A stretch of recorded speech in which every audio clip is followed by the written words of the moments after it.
أعوذ بالله من الشيطان الرجيم بسم الله الرحمن الرحیم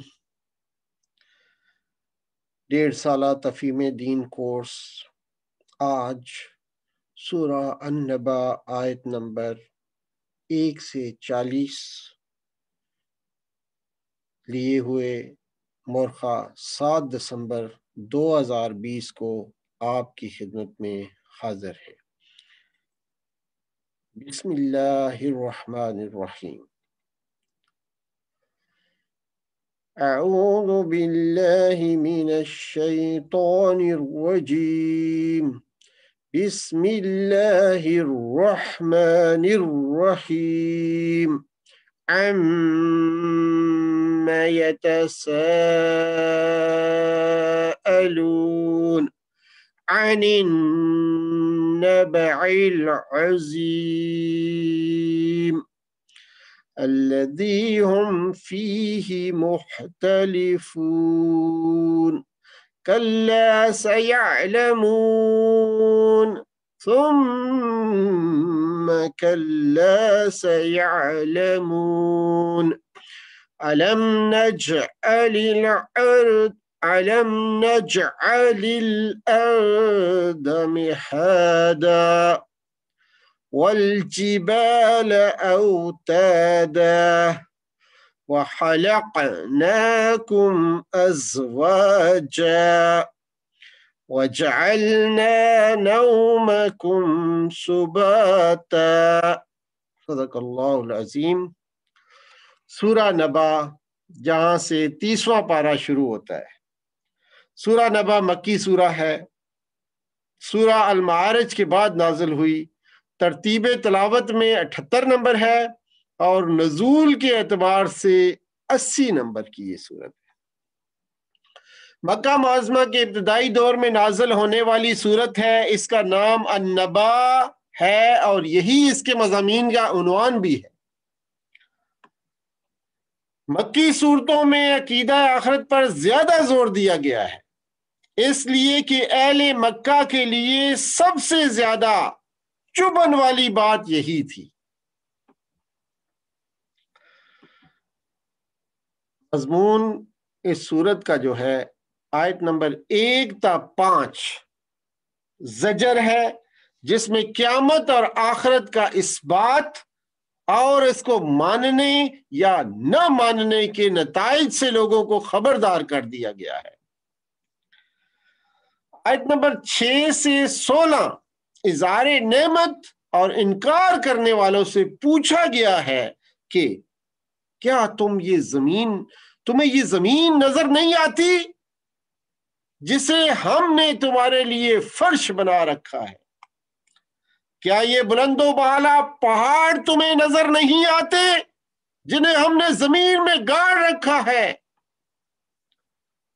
کیا تم اپنی نیند کو نہیں دیکھتے جس کے ذریعے سے ہم نے تم کو دنیا میں کام کرنے کے قابل بنائے رکھنے کے لیے ہر چند گھنٹوں کی محنت کے بعد ہر چند گھنٹے آرام کرنے پر مجبور کر رکھا ہے؟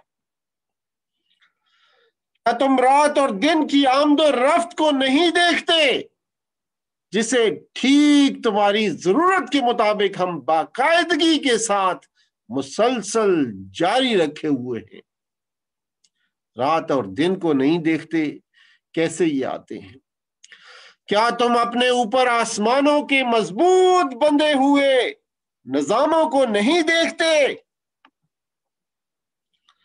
کیا یہ سورج تمہیں نظر نہیں آتا جس کی بدولت تمہیں روشنی اور حرارت میسر ہوتی ہے؟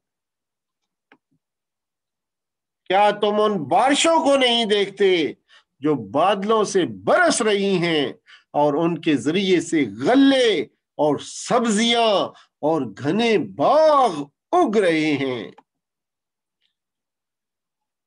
یا ساری چیزیں کیا تمہیں یہی بتا رہی ہیں کہ جس قادر مطلق نے ان کو پیدا کیا ہے اس کی قدرت قیامت لانے اور آخرت برپا کرنے سے عاجز ہے؟ اور اس پورے کارخانے میں جو کمال درجے کی حکمت و دانائی صریحاً کار فرما ہے، کیا اس کو دیکھتے ہوئے تمہاری سمجھ میں یہی آتا ہے کہ اس کارخانے کا ایک ایک جز اور ایک ایک فعل تو با مقصد ہے، مگر بجائے خود پورا کارخانہ بے مقصد ہے؟ آخر اس سے زیادہ لغو اور بے معنی بات کیا ہو سکتی ہے کہ اس کارخانے میں انسان کو فورمین بنا کر اسے یہاں بڑے وسیع اختیارات تو دے دیے جائیں، مگر جب وہ اپنا کام پورا کر کے یہاں سے رخصت ہو تو اسے یوں ہی چھوڑ دیا جائے، نہ کام بنانے پر پینشن اور نہ انعام، نہ کام بگاڑنے پر باز پرس اور سزا۔ یہ کتنی بے معنی بات ہو سکتی ہے؟ پھر آیت نمبر 17 تا 20 پورے زور کے ساتھ فرمایا گیا ہے کہ فیصلے کا دن یقیناً اپنے وقت مقرر پر آ کر رہے گا، بس سور میں پھونک مارنے کی دیر ہے۔ حدیث میں آتا ہے فرشتہ جو ہے اس نے سور منہ میں پکڑا ہوا ہے اور سانس بھی لے رکھی ہے اور تیار ہے کہ وہ سور پھونک دے۔ آیت نمبر 21 تا 30 میں بتایا گیا ہے کہ جو لوگ حساب و کتاب کی توقع نہیں رکھتے اور جنہوں نے ہماری آیات کو جٹلا دیا ہے، ان کا ایک ایک کرتوت گن گن کر ہمارے ہاں لکھا ہوا ہے، اور ان کی خبر لینے کے لیے جہنم گھات لگائے ہوئے تیار ہے۔ آیت نمبر 31 تا 36 ان لوگوں کی بہترین جزا بتائی گئی ہے جنہوں نے اپنے آپ کو ذمہ دار اور جواب دہ سمجھ کر دنیا میں اپنی آخرت کی پہلے ہی فکر کر لی۔ آخر میں اللہ کی عدالت کا نقشہ کھینچا گیا ہے کہ وہاں کسی کے اڑ کر بیٹھ جانے اور اپنے متوسلین کو بخشوا کر چھوڑنے کا سوال ہی پیدا نہیں ہوتا، کوئی بلا اجازت زبان بھی نہیں کھول سکے گا۔ تو یہ تھی آج کی سورہ النبا، جس کا مختصر خلاصہ ہم نے دیکھا، اور امید ہے کہ اس سے ہمیں اندازہ ہو گیا ہوگا کہ آخرت کتنی ہی اہمیت کی حامل ہے اور اس پر ایمان لانا کتنا ضروری ہے۔ ہم اپنے ارد گرد چیزیں دیکھ کر اس پر ایمان لا سکتے ہیں، اور اللہ سے یہی دعا ہے کہ اللہ تعالی ہمیں آخرت پر مکمل ایمان لانے کی توفیق عطا فرمائے۔